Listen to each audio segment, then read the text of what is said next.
Sa bawat sulok ng mundo, sa bawat lugar kung saan naroroon ang isang Pilipino, may isang pangalan na patuloy na binibigkas.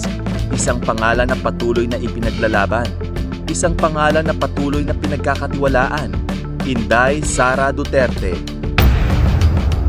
Sa kabila ng distansya, sa kabila ng ingay, sa kabila ng mga pagsubok, patuloy na bumubuhos ang tiwala.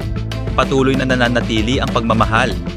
Dahil para sa marami, siya ang leader na kanilang pinaniniwalaan, ang leader na kanilang napupusuan, at ang leader na nais nilang piliin sa isang malaya at makatarungang halalan. Ngunit ngayon, may mas malaking tanong na dapat harapin ang bawat Pilipino. Sino ang tunay na may kapangyarihan sa isang demokrasya?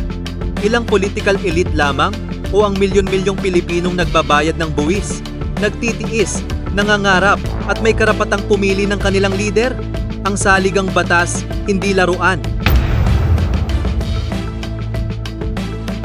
Hindi kasangkapan ng sinumang makapangyarihan at hindi dapat baluktutin upang ang boses ng taumbayan ay patahimikin. Huwag nating hayaan na ang ating mga karapatan ay unti-unting agawin. Huwag nating pahintulutan na ang demokrasya ay gawing instrumento ng pansariling interes dahil ang boto ng bawat Pilipino ay isang karapatan.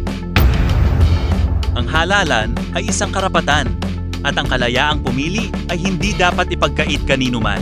Kaya ngayon, malinaw ang ating panawagan. No to impeachment. No to CONAS. No to no election. Yes to the Constitution. Dahil sa huli, ang tunay na kapangyarihan ay hindi nasa palasyo. Hindi nasa iilang political elite.